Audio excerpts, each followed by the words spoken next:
to remind everyone immediately following the talk, we're going to have a mixer, and there's little tickets in the back of your name tag, and that's for a free drink. I think BASF sponsored our mixer, and so we were able to provide, no, Baird. Oh, I'm sorry. It's a B word. I'm standing in last minute up here, so I don't really know what's going on. So Charlie reminded me that Bayer sponsored the mixer, so they provided drink tickets, so up drinks, I think some light appetizers and stuff, so please stay around, and we'll also be announcing the winners of the poster contest immediately following this talk as well. So I want to introduce our last speaker, Dr. Greg Heck from Bayer Crop Science. Greg Heck is currently the Science Strategy Operations Manager at Bayer Crop Science, working to drive a variety of science-based initiatives, including the Bayer Science Fellows Program. For approximately 10 of his 20 years at Monsanto/Bayer, he has led teams developing RNA-based solutions to improve agricultural productivity. This has included work on crop pest control, corn rootworm control via plant-produced double-stranded RNA, development of RNA-based gene regulation tools, for example, microRNA decoys in plants, and systems to monitor RNA expression in crops. Additionally, Greg has worked in a variety of basic research capacities, such as understanding germination biology, development of gene regulatory systems, and investigating weed resistance development. He has also served as a technical lead in biotechnology product development, launch of Roundup Ready corn, one of the largest commercial biotechnology products. Greg holds a BS in biochemistry from the University of Illinois and a PhD in biology from Washington University in St. Louis.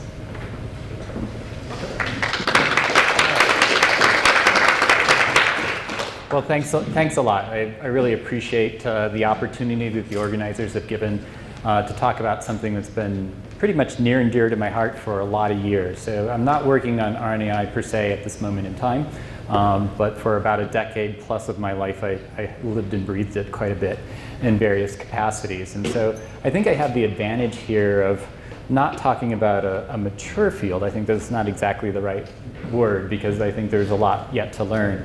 But I think what I can say is it's a field in which our own work, which is what I'm going to emphasize today, plus the broader work in the field, we can say that there's some pretty good perspectives on how we can utilize it in insect control. And so that's what I'm going to emphasize today. But again, having that perspective, I'm showing you something that I thought I would never actually sort of realize when I first started on this, like 12 plus years ago, that I would have a kilo of this stuff sitting in the lab. This is purified, double-stranded RNA of an exact sequence. And so that's pretty amazing. And then for the photo op, I had a Colorado potato that'll like walk on its own sequences. We'll go from there. But basically, I was taught to respect my elders, and so I like to give them part of that perspective, thinking about where this all came from. And so you have to thank the microbial ancestors that really were the pioneers in this space, and they're about as elder as you can get in terms of evolution. And so there's two broad buckets that you can look at when we talk about sequence-based recognition. Is basically the CRISPR-Cas9 systems, as I mentioned. We've had a lot of those discovered, various versions, but it's a way for microbes to actually recognize sequences, principally viruses that are invading the cells, retain a memory of those, and then seek out, using an RNA guide, a specific sequence that matches and can cleave and destroy it, thereby protecting the bacterium. But there's a series of dots here, and that's to illustrate that there's not a direct line from microbes, but it started in microbes, and if you actually look in archaea, you can find some of the components that are now present in higher eukaryotes. So anything that is macroscopic in nature that you can see is probably using some version of RNAi, RNA interference, which is basically an RNA-based RNA recognition system. And so if you can recognize a specific sequence, it gives you exquisite control to specifically modulate and monitor the outcome of how those sequences are treated. So that could be promoting their expression or more likely inhibiting their expression. And so that's what we're going to talk about today is RNAi. And so it's used in a variety of ways. And so I'm going to sort of think about plants more so than other things, but animals are doing this too. Fungi are doing this as well. You can put 3 broad strokes as to how these things are being utilized in the cell. So one is really fine control of native genes. So the genetic sequences, the promoters and other things that turn a gene on and off, the transcription factors, do a lot of heavy lifting. But the nuanced detail of that is really where eukaryotes, higher organisms, has really employed RNA to fine tune and trim and actually even respond to more immediate environmental inputs as to what to do with those sequences and whether you translate them or not. The other big bucket is what I like to call genome control. So transposons, for instance. There's a love-hate relationship. So they contribute to diversity in the genomes. They can also run amok. And so there's a lot of cellular energy devoted to monitoring and controlling these things. And so a lot of that's done through RNAi-based mechanisms within the cell. And the third big bucket is really defense. So microbes use CRISPR-Cas9 type systems. Plants and animals can use this to direct and target viral systems. And so defense is a big part of it. But once you have one of these systems, what can you do with it? It's a trait in and of itself, and you can select it in agriculture. And so one of the shining examples that's very visual and easy to sort of show people are soybean coat colors. So early agronomists were selecting on these traits, which were RNAi-based, for a long period of time. So there was a specific rearrangement of a chalcone synthase gene, which is an essential pigment gene, which was inverted and turned around so that it generated RNAi against the actual gene itself, only during seed coat development. So we generated a buff seed coat color and eliminated sort of nasty gray colored tofu from coming into your life. But there are lots of other examples which are a lot more subtle, but I think are really in that space. Another one horticulturally is sort of those star patterns in petunias. There's actually a lot of other ones. So they're very visual, they're very easy to select for. But I mentioned petunias because if you think about the mechanisms of RNAi, and if you don't think about it every day, which I think you should, but a lot of people don't, we'll go over some of the basic stuff as to the underpinnings of the mechanism, because I think it's important to consider that. And so you have to really consider petunias. So if you go back in time, not that far, to the 1990s, Jorgensen and other folks were trying to produce more purple petunias by overexpressing one of the rate-limiting enzymes. Why they wanted to do that, I don't know, but they already had purple petunias, but they wanted more purple petunias. And so, of course, they got more purple petunias by overexpressing the rate-limiting enzyme. But occasionally, they would get petunias that had spots, stripes, weird patterns of white or pigment-lacking sectors in the flower. Really hard to explain. And in some cases, they got entirely white flowers out of it. Even harder to explain. So they could look at the phenomenology around there. So they certainly knew enough about gene expression to look and see that the messenger RNA that gave rise to that pigment gene was essentially gone in any white sector that they would sample. And so they didn't know exactly what was going on, but they knew the message went away. And so it had various names, co-suppression. Later on, they found that they could turn the gene around and essentially get the same thing. Antisense technology. Didn't know the molecular underpinnings until Fire and Mello came along. So Fire and Mello got the Nobel Prize, not the plant people. They got the Nobel Prize because they actually figured out that double-stranded RNA was the key feature. So if you walk away anything today, double-stranded RNA, just tell that to your friends. They'll be impressed. But basically, they said that was really the key feature. And that's where all of these sort of mysterious processes are really funneling through. The cells were recognizing double-stranded RNA as something unique, something special, something that they had to do something different with than normal messenger RNA, which is surely single-stranded. And so what Jorgensen had done was, by overexpressing this, they had created so much of the transcript that it actually ended up looking more like a virus in the sense of assaulting the cell with a large number of sequences. And now we know that some of those sequences or the transcripts were actually not processed 100% faithfully. That triggers the cells to then respond with RNA-dependent RNA polymerase, RNA-dependent RNA polymerase, which actually makes a larger double-stranded version of that gene.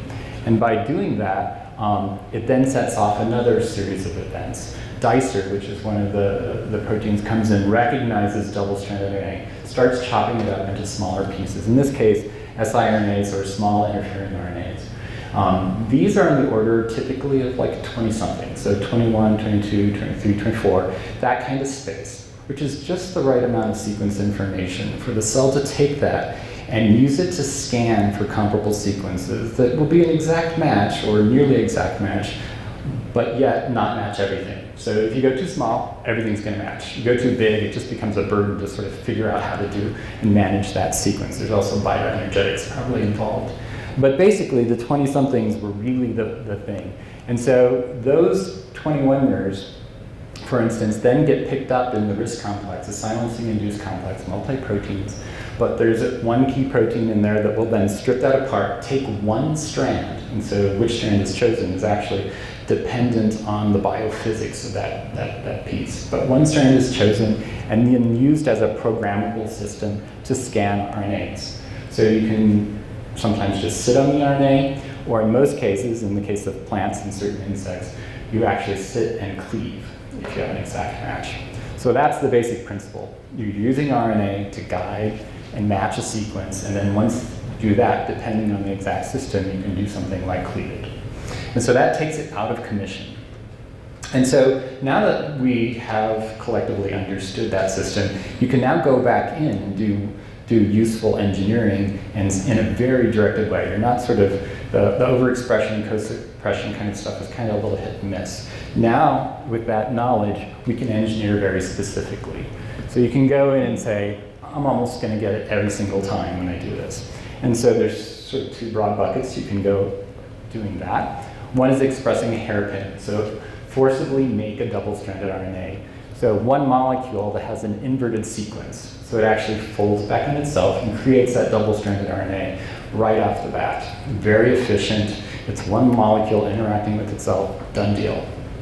It's then recognized by Dicer, and then you can create those 21ers that can then be loaded in and used to program the system. There's actually another way you can even be more specific. So as people looked further and further into this, cells themselves actually have ways to do expression-only single microRNA. So that is one single sequence, not a population of molecules, but actually one single sequence that comes out of this.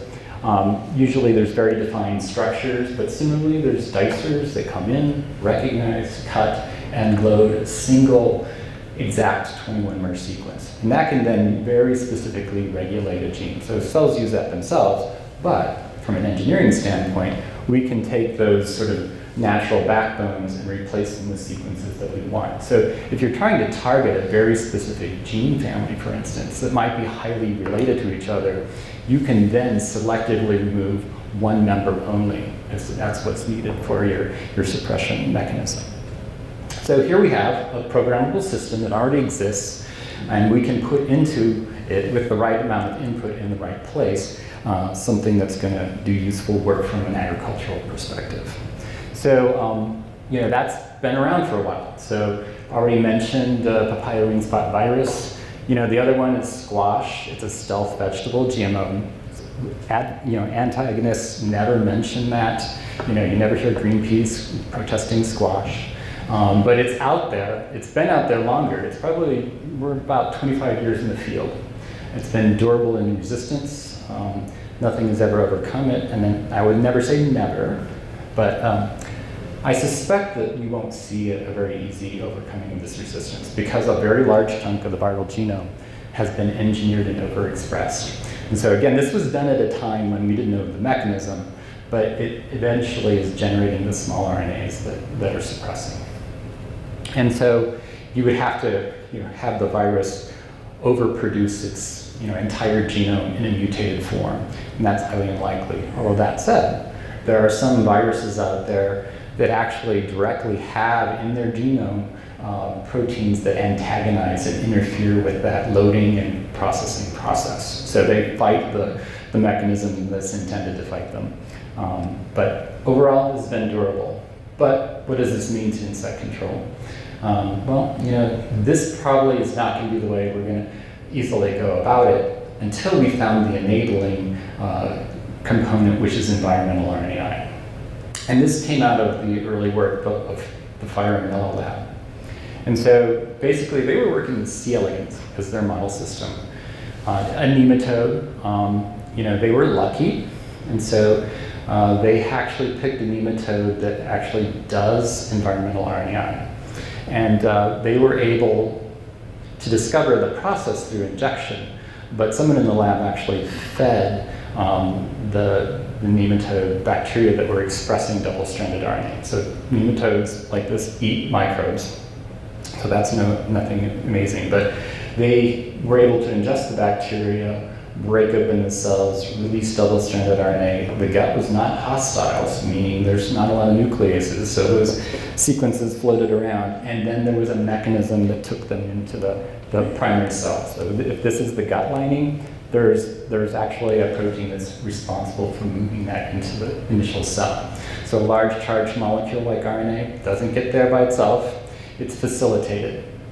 And SID2 is the primary gene that was there that facilitates that. There are other genes that are important to this process. SID1 is another major component that's not only required for the operation in that initial receiving cell, but actually the distribution to other cells.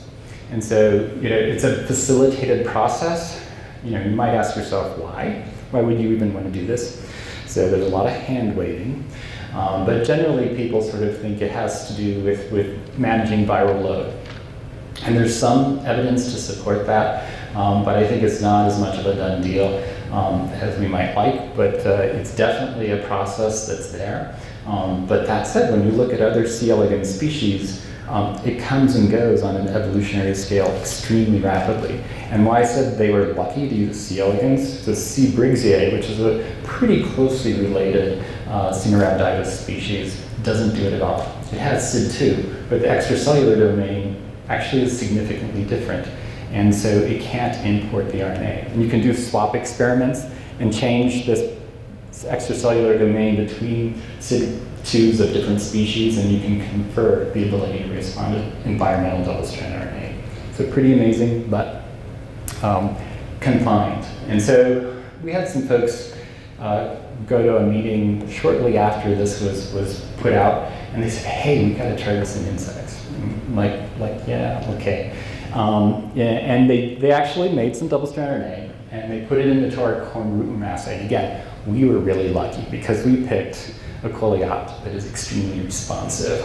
So, if we would have picked a lepidoptera and a caterpillar larva, we would have said this doesn't work. But we picked the right thing by chance. And so it really opened up the door that you could actually get something that could control insects through feeding that was not a BT protein. Wonderful.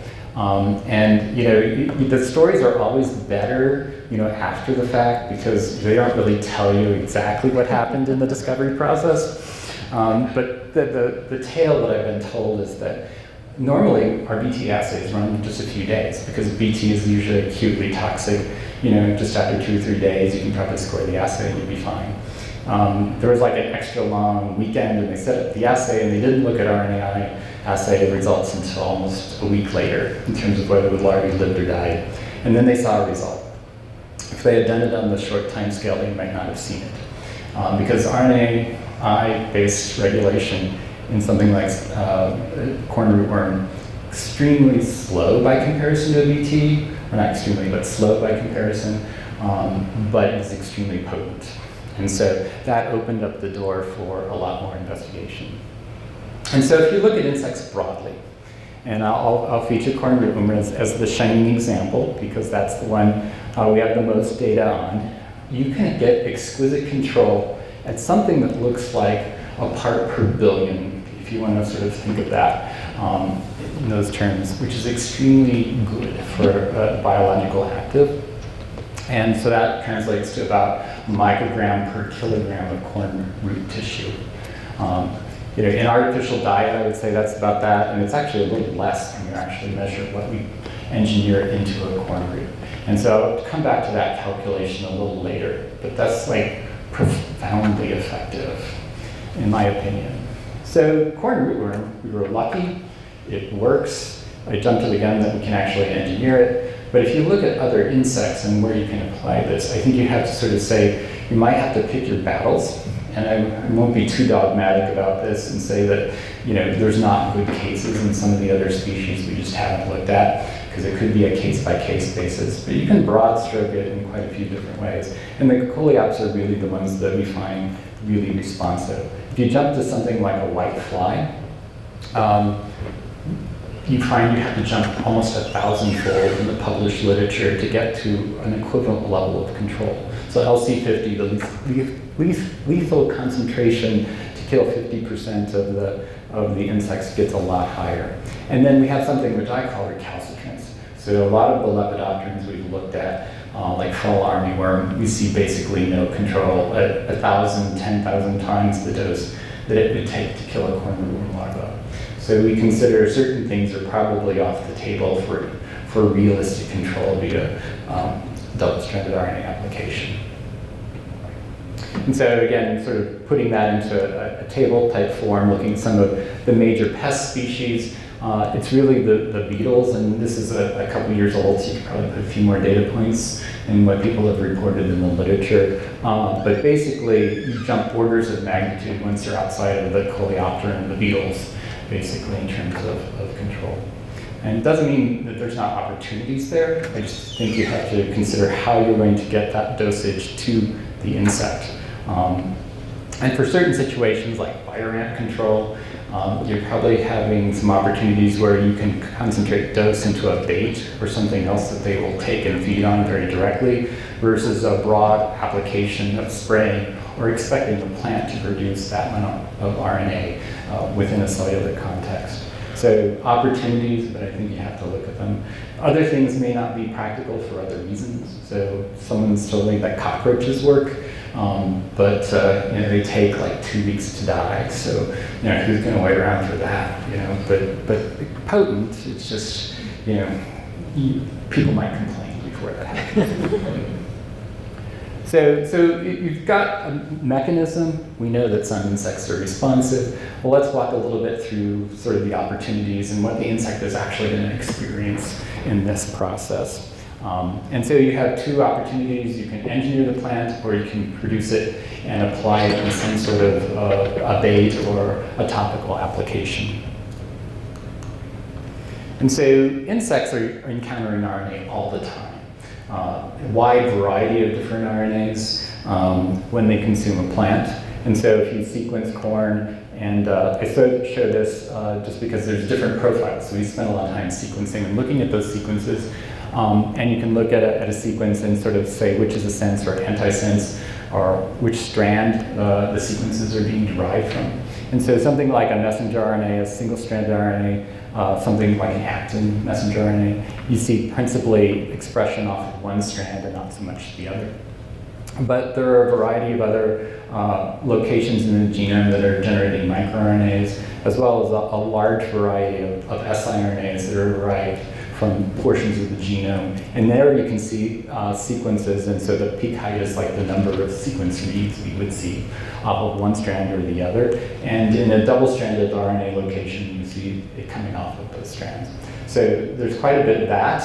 A lot of that is due to transposons and other complex forms in the genome. Other parts, we don't know why these things are being produced, but we know that there are discrete loci all over the corn genome, for instance, that are producing double-stranded RNAs that are getting processed down to those smaller RNAs. So let's go back. So you get those, there's a lot of RNAs. What happens to those RNAs once they get into the insect? Insect has to consume them, obviously. And so for something like a caterpillar larva, like fall armyworm again, we know the environment in the gut is pretty hostile. So by sort of, not talking to them so kindly, you can get them to regurgitate and look at that gut juice, and we find that it's just filled with nucleases. Nucleases that not only impact single-stranded RNAs, but double-stranded RNAs as well. So the availability of double-stranded RNAs that might be coming from a plant are really extremely limited. And then also what we find is that we don't see any clear signs, at least in certain lepidopteran larvae, that there's an actual import mechanism. You can try to circumvent this by injecting double-stranded RNAs into the hemolymph. We don't see those being transported and imported as well. So we think there are some fundamental blocks. It could be the way that they interact with their viral components in the environment, if those are indeed the reasons for this. But it's clear that certain insects just don't have something that allows the double-stranded RNAs to even be in the gut for very long. That contrasts with what we see in corn rootworm. Again, really lucky. So when you look at corn rootworm and look at the gut, it's very neutral in terms of expressing nucleases. So we see a much longer residence time. So there's opportunity for the RNAs to get to where they need to go. And once they're there, there's an import mechanism. We think it's significantly different, though similar to what we see in C. elegans. So C. elegans is a good model, but direct translation to something in insects really isn't quite the same. So we don't see anything that looks like SID2. That's looking at a lot of insect genomes for something that's even remotely similar. So endocytosis is still fingered by all of the evidence as the principal component, but there are different components within that endocytotic system that are actually bringing it into the cells and moving it around. But we know that there's definitely an import system and that it gets processed and moved to other cells. And another key feature, which is shared with C. elegans and other species that actually bring in environmental double-strand RNA, is that there's a size component. So you need at least 50 base pairs or so of double-stranded RNA intact to move into the insect. And so that's pretty standard, and we actually looked at it starting with 21 mers, using a single sequence, or 27 mer in this case, in this particular experiment. And so you see almost no activity. And as you go up to the size of about 50 base pairs, you get a little bit of mortality in stunting, not much. But once you get into the 60 base pair plus, and definitely by 70 base pairs, you get extremely high rates of mortality in feeding. And so we made up the difference in size with just sort of scrambled sequences, not related to anything in corn rootworm. And so you can see that it's really dependent upon that size. It doesn't take much matching DNA, but you do need to have a certain size to get it into the cell, which is then further processed. So that size limitation has something to do with whatever's recognizing it and moving it into the cell across that membrane. So insects are importing double-strand RNAs. The process is not discriminate. So there's not a sequence dependency here. It's indiscriminate. And this is something that was reinforced when we actually sort of said, well, what do corn rootworm do when they actually eat corn? How does it respond? And well, we knew there was like hundreds or thousands of loci in the genome where you're actually generating double-stranded RNAs in corn. It's long double-stranded RNAs. And so we said we should be able to see those. And so we just let corn rootworm eat corn roots and not ask them to eat anything transgenic, just sort of corn roots themselves, and said, well, what do you see? And so we knew, like, here's a little segment of one of the chromosomes of a few thousand bases across, and you can see that we have parts of the genome where we can see double-stranded RNAs coming back and forth, and they're usually in a larger size, slightly larger size class of 21 and 24, which is usually indicative of what is happening around transposons and things like that. So that's interesting. But when we went to corn rootworm, feeding on it, we saw all of those loci identified. So it was actually importing every single double-stranded RNA, regardless of sequence, such to the point that you can actually map the entire double-stranded RNA ohm, if you want to coin that word, ohm, of corn by sequencing corn rootworm. And so we stripped out the gut, tried to make it as clean as possible, and took distal tissues. We can identify all the loci. So if you ever question, whether an insect pest you're interested in actually does RNAi, if you know about what it's feeding on, you can definitely, I think, see that signature. And what's even more interesting and what actually reinforces that it's processing these longer double-stranded RNAs, screening out the small ones. So this may be a mechanism for them to screen out all the chatter of super small RNAs and get to the bigger stuff like viruses and so forth that they really care about. Is that when we sequenced it, we found that in corn rootworm, the 21-mer class was there. So it was reprocessing the large long double-stranded RNAs into its own form, which it prefers, not what the plant prefers. And so that reinforced it. And actually, so much of the corn rootworm genome is non-self. I was pretty surprised. So we went through and sequenced, and we found that 12+% of that active population of small RNAs in corn rootworm is non-self, which is pretty staggering when you think about that it has all this stuff that's coming into the cell, it's processing, and it's actually 10+% of its own small RNA own. And you don't see that when you look at something like a lepidopteran larva. You just see sort of this background contamination level. So, interesting. You don't know exactly what it means. We asked the question, well, maybe it regulates in some fashion. And so we haven't been able to establish that. So what we did was we fed corn rootworm larvae corn roots, and then we had an artificial diet where we added back RNA from corn and compared those two. And then we also isolated a completely different set of sequences. So this is the RNA from soybean. Did the same experiment and then did RNA-seq on all of those and said, what's different? And virtually nothing is different. We also looked at mass gain and some other points. We didn't do multi-generation studies, but we looked at it and we said, we're not really seeing a difference. So if there's a component that RNA is regulating in this test, it's not really there, that we can easily discern. So interesting, there's a process. We know it's not sequence specific, but we can load this up with something that we do know could affect the insect if we engineer it. And so we did a lot of searching for sequences that would be suitable. So what is your gene target? We looked at hundreds of options here. You want to pick something that works really well, that's critical to the insect, that stops feeding pretty rapidly, and protects those roots of the corn plant from further damage.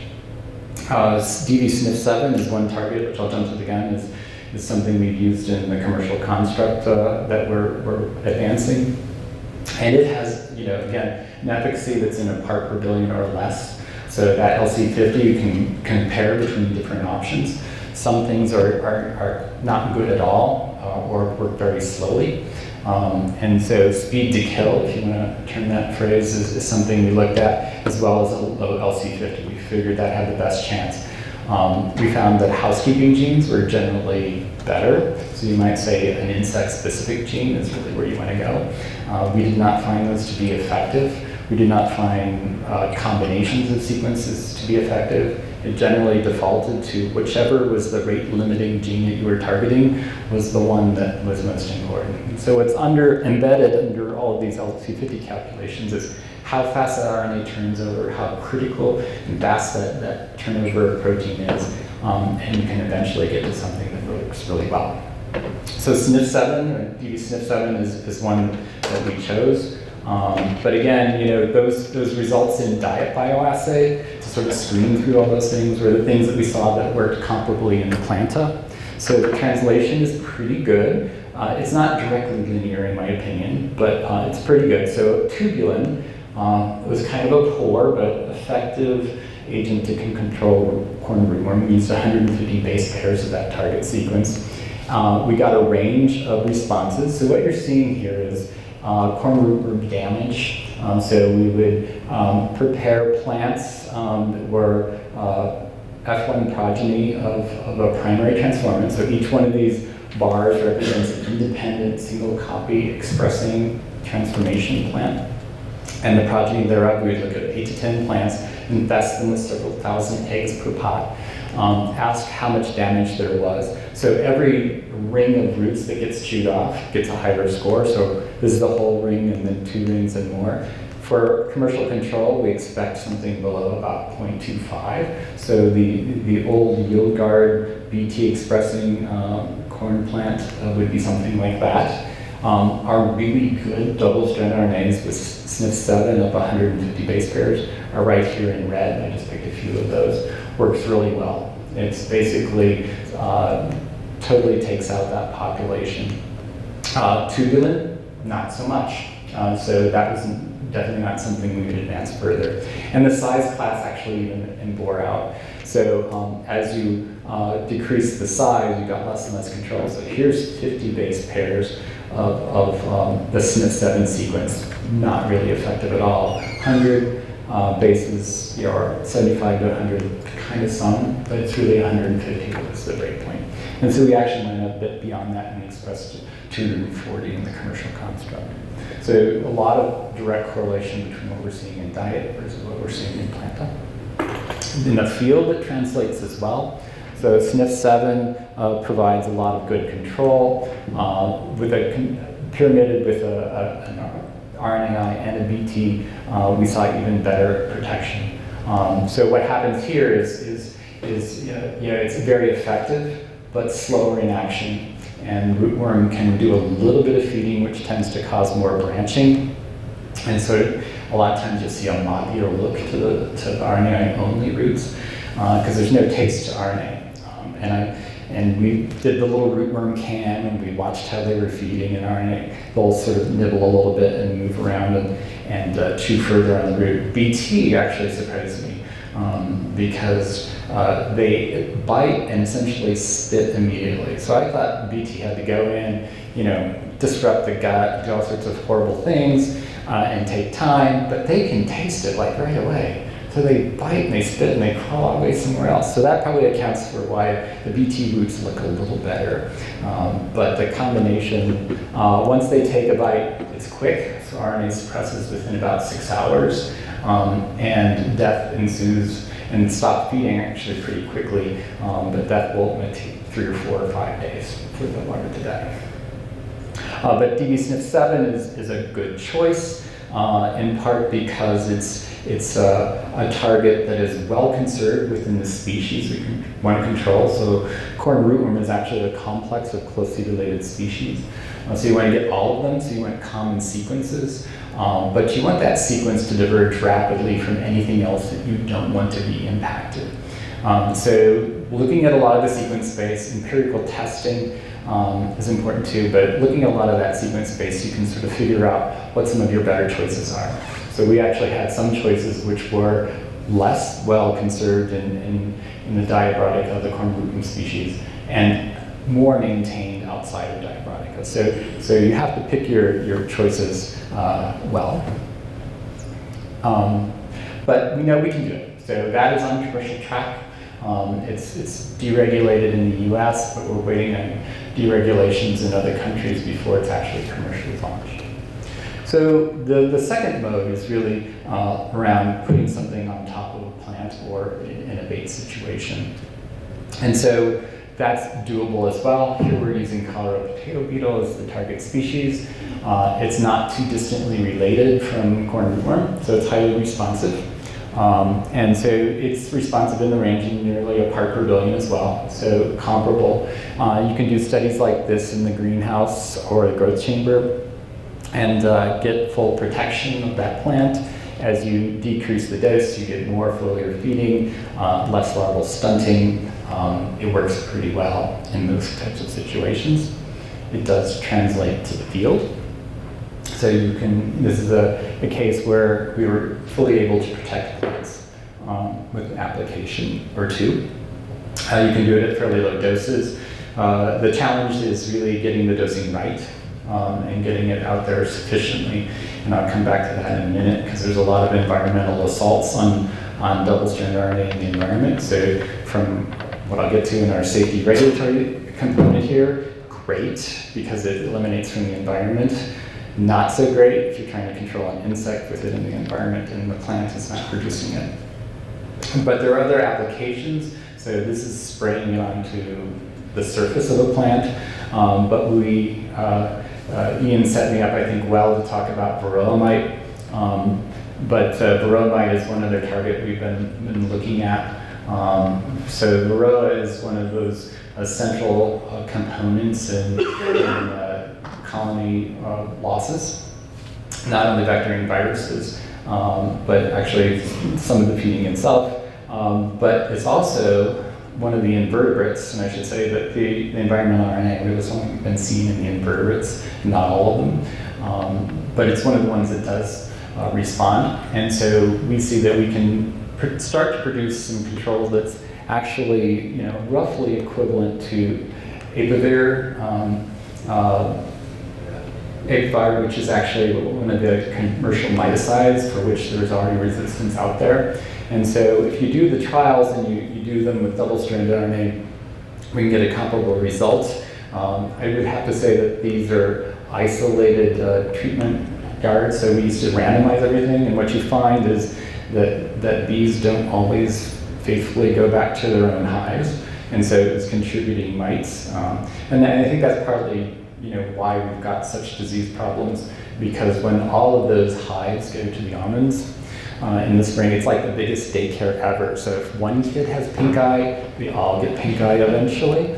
And so we find that happens, that movement between tends to spread things around. And so if you do the trials in what we think are the right ways, you can actually see the impact of this effect. And so that's applying the double-stranded RNA in a sugar syrup that the bees can move around. And our studies that we have so far seem to say that it's not RNA that's moving through the bees. So it's not that the mites are feeding on it, it's the mites that actually live in the brood cells. And so the workers bring in the double-stranded RNA sugar solution and fill the brood cell for the larvae to feed. And we think that's where they're actually encountering it. And so there's still a lot of work to be done. But this is sort of an exciting new area where you might actually have an additional control agent for something like bee health, where the options are relatively limited to distinguish two arthropods that are actually pretty similar on the grand scheme of things in terms of physiology. So one last consideration for any of these topical applications is all the assaults that have to go on, and I should say you have to survive to get there. So some of the ones people think about a lot are things like UV, but then you've got the microbial environment. Is an extremely active places for nucleus to exist. So honey actually is pretty hostile at the end of the day. So you have some limited opportunity in certain situations. And one of the big ones that we found as a contender is the wash-off. So dew, rain. So a lot of the studies that you find published that are done in growth chambers and greenhouses, they work really well and are extremely impressive until you go into the field. You have to figure out how to get that RNA to stay there long enough that it's economically and practically useful for farmers to get out there and use it. So I think there's still opportunity here. You just have to figure out how you're going to manage some of those assaults. So we've got a system, you can apply it in a couple different ways. Then you have to sort of consider all of the other things that surround any new active. And so double-stranded RNA is certainly one of the things that we've put the paces on, looking at the agronomics of the plant. What happens if you overexpress? Is corn still happy under all of this? And then all of the things in the environment that might encounter double-stranded RNA, how do you evaluate that and ensure that you're not producing a hazard into the environment that otherwise wouldn't have been there. So, the long and short of it is that the RNA has a strong environmental profile. We can quantify it, so we have to work out techniques to specifically determine, the full length, presence of a particular double-stranded RNA. But we were able to do that in a variety of contexts and isolated from soil and seed and pollen and honey and so forth. And what you find is basically what you would expect. If the double-stranded RNA goes away, bioefficacy goes away as well. And we looked at a lot of non-target organisms, so you can't assay everything, obviously, but we picked surrogates from the environment representing a lot of different levels of interaction. So one could be something in the soil an earthworm. Others could be parasitoids that might encounter it through tritrophic interactions, eating the insect that's actually eating the corn plant. And so high doses, typically hundreds to thousands of fold excess above that quantified level of potential exposure were examined, and we just were not able to see anything, even looking at multiple points in the life cycle. Certain species we did spend a little bit more time on because they are critically important. So honeybees would be one of them. So again, a lot of these things are published, but there we went up to tens of thousands of fold excess, looking at multiple points in the life cycle, behavior, pupil emergence, mass gain, things like that. And simply we're not able to see it. And hymenopterans, like bees, are probably not very responsive, although some other members of that order probably are. But the sequence matters. So we looked at how much sequence would actually impact, and we know as little as one matching sequence. So we can't culture all of the closely related species to corn rootworm, but we can isolate their sequences and feed them back to corn rootworm. So these are corn rootworm assays. We looked at closely related species, even things that are a little bit further away. And when there was no match, so here's Colorado potato beef, for instance, the sequence that we engineered actually into the commercial track corn product, put back into an assay, we didn't see that in either reciprocal direction. But if you had as few as 3 matches, so we took the sequence from this species, put it back into a corn rootworm assay, we found that we could get some activity.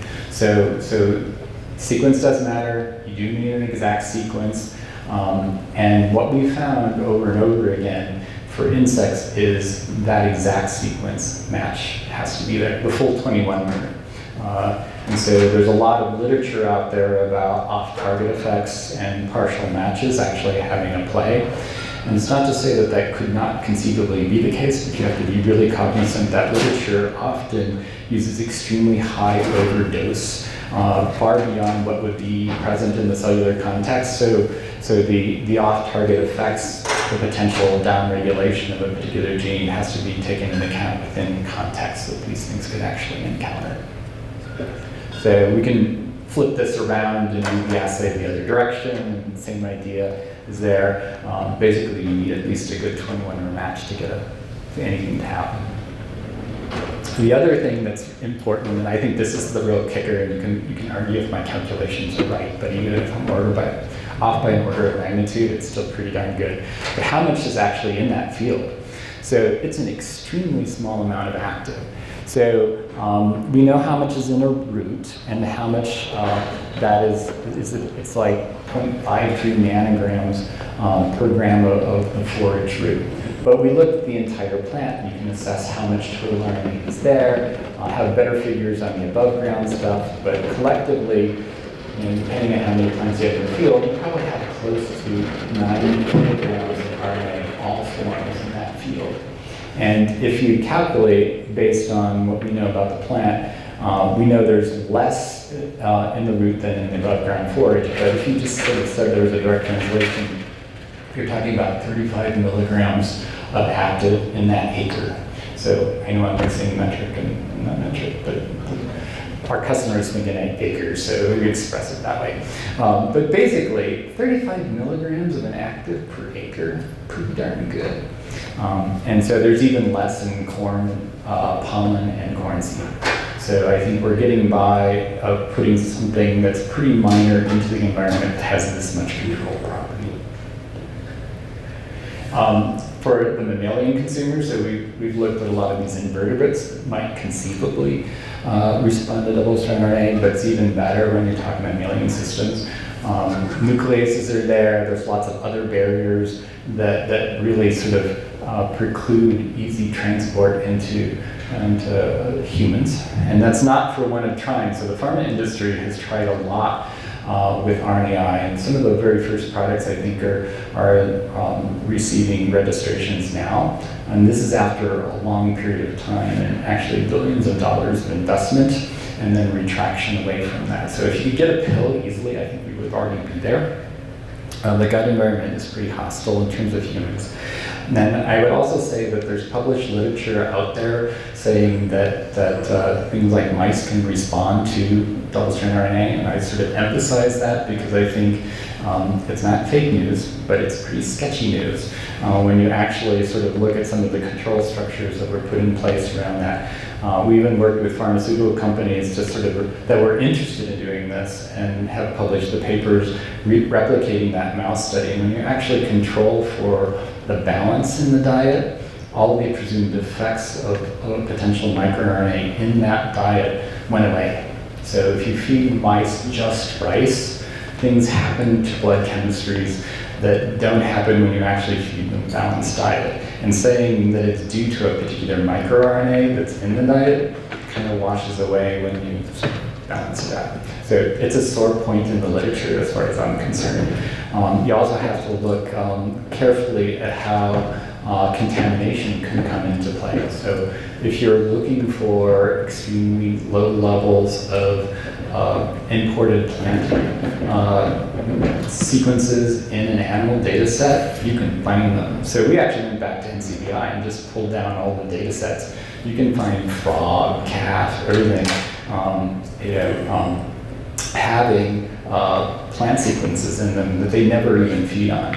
And so you have to look carefully at contamination in any of these studies. We even found it ourselves that even multiplex sequencing, so you can run these systems. We found contamination unless we went to heroic levels. So we would switch which plants we were sequencing on a given day with the animal samples. So if we had lettuce in the runs somewhere, we would get lettuce sequences, low level. We would switch to another day when we were doing sunflower. You could see sunflower in the data. So it's not perfect. So I think again, I can talk about this for hours, which is probably why I'm not invited to parties. But there's a lot of intrigue in the data. But the news is good, I think. Yeah, we didn't sort of rest on that. We did some additional studies. We decided to do some rat and mouse studies where we actually fed them head-on with their own sequences. So this is not like looking for some sort of half-related sequence impacting some gene function. We took VATPase from mouse or a rat respectively, fed a large sequence on the order of what we would be using, 200 and something bases, and fed them their exact sequence in large doses, repeated studies, looked at biopsies of organs and so forth and masking, and there's just nothing there. We even looked at the message itself as to whether it might be impacted both in the gut and distal tissues. You just can't find it. And so, I think there's a really good safety message here. And so the last component that I want to talk about, because I'm standing between you and adult beverages, is really that part of our APA registration was to look at the possibility of insect resistance emerging and what the nature of it might be and how it might fit into our resistance management plans. And so we took that head on. We had the double-stranded RNA expressing corn plants. We worked in a field where we had intentionally not planted any BT corn, and pesticides had not been used for a number of years, so really high load of corn rootworm population in the area.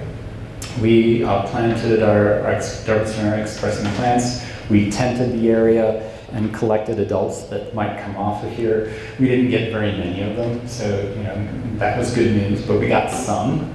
And so we took those and integressed them into our non-diapausing lab strain. So corn rootworm, generally you get one generation per year, which makes genetics really, really slow.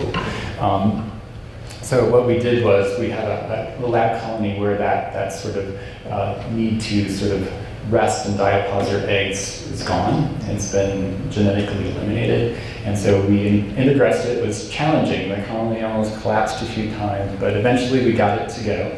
And we're able to develop two separate populations out of that, one sensitive and one resistant. And so the resistance is really high.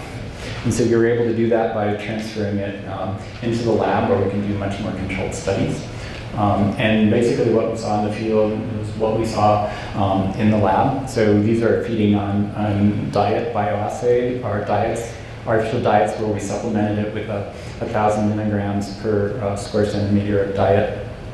And you can see that the sensitive individuals rapidly have mortality, or it does take a little bit of time, so that's what I'm saying, it's not as fast as a BT. But compared to no double-strand RNA or the resistant line with or without double-strand RNA, you were seeing basically no impact. And this is with a level of RNA that is probably 1,000 times what is needed to actually kill the corn rootworm. So it's a pretty acid test for the resistance, and the block appeared to be an uptake. And so that was pretty clear. We looked at other messages. So is this unique to DD-SNP7 itself, which was our target sequence for the commercial construct? And the answer is no. So water and GFP are controls here. So sensitive versus the resistant colony here in COP and VATPs and MOVE1, and were all additional targets which we knew had high mortality, basic housekeeping functions. And it was across the board. So the block is fundamental.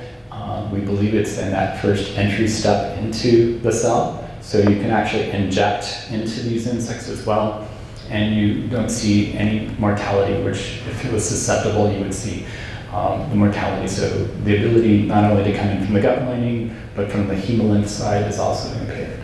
So it's a block. So adding another double-strand RNA to try to overcome this resistance is not going to work in this particular case. And so this is, again, something that C. elegans was noted early on, that blocked import is a very effective way of approaching this. And we know that by further studies that this resistance is not imparting any kind of resistance to a BT protein challenge. So the mechanisms are separate. You would probably expect them to be based on what we know about BT toxicity versus double-strand RNA toxicity. So that's good news, but it really emphasizes that we need to think about these things in terms of pyramiding modes of action in any sort of commercial scenario. So whether you're doing a topical application or whether you're doing something in BT, you have to think of the total resistance management plan in this regard. So I think this is sort of it. We have a good perspective on what we can do. There's definitely the ability to target certain species, not all. And there's a lot of variation in that, but there are some successes here. There's some successes as proof of concept around a topical application as well. And I think the good message is the environmental favorability of something like RNA is really good. And regardless of how we're approaching this, you have to really consider it in that bigger resistance management plan strategy. So with that, I'll take any questions.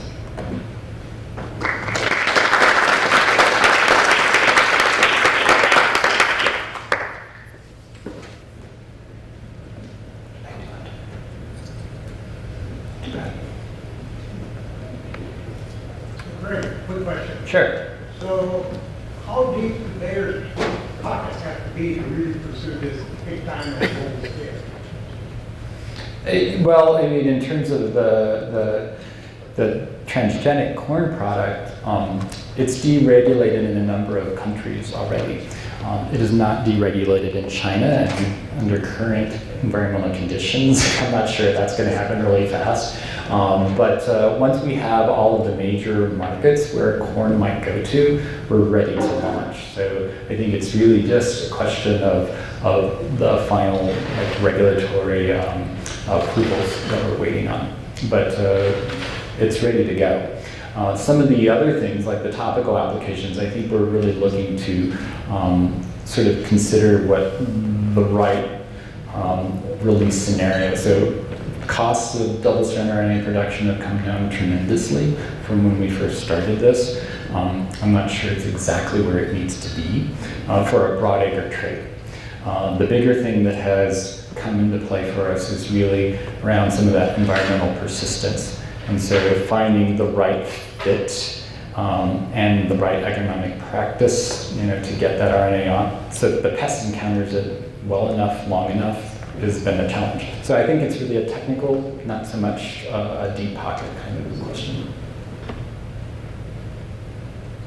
For the topical application, what type of stewardship program would you do from the farmer's point of view? Would it be only using it in a certain number of seasons?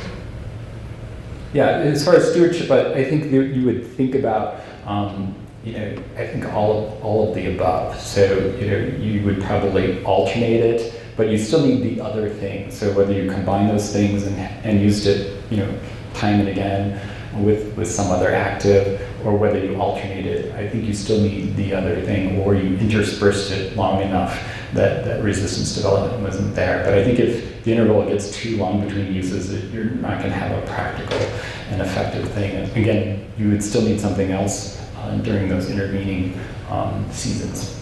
So you still need multiple modes of action regardless. The variation across insect species and the ability to, I guess, be affected by RNA is fascinating. So, where do you speculate a little bit more on why that happens? Is there any tie to insect viruses or to insects that transmit plant viruses? It's a good question. Again, a lot of the circumstantial and hand waving has been around viral management. We don't have a good perspective on cornworm viruses. The fact that we got the resistance so quickly, and our rough allele frequency determination is we think it was about 1% of the originating population, which is high, but yet substantially lower than if it had no sort of fitness cost. So my suspicion is that for something like rootworm, there's probably going to be a fitness penalty. Doesn't mean there couldn't be other ways with continued pressure to get around it, but it's probably around viral management is my guess. If you look at Drosophila, Drosophila don't do environmental RNA, but if you inject double-stranded RNA into Drosophila, it can import it and move it around. And so there's been a number of genes that are involved in the endocytotic pathway in Drosophila that are known to be key to that import process for double-stranded RNA. Certain components are key to endocytosis in general, so you can't really eliminate them and still have a viable insect. But the ones that are most closely tied with double-stranded RNA import are dispensable, seemingly. And so you can knock them out and you can regenerate flies, and they live perfectly happy fly lives in the laboratory. But as soon as you expose them to a viral assault, they're hyper-susceptible, which makes you think that communication of double-stranded RNA across cellular membranes, at least in the fly, once the virus is inside of the insect, is really important. So again, no hard answer for you, but we think it's tied to viruses in some respect. Although I think double-stranded RNA communication could be there in an endosymbiotic pair or a symbiotic pair, because if I had lots of money, what would I do? I would sequence a fig wasp and a fig. Their hymenopteran species do respond, at least some of them, and you could imagine like something that's tied together symbiotically because it has to live. You could imagine it's time to pupate or some other signal coming from the plant as the fruit is maturing. Then that would be a reason for the insect and the plant to generate at least 21 plus mer of sequence and convert it and maintain it. Otherwise, it's cat and mouse. A few snips might get you out of it. So anyway, I think viral load is probably my answer. Management.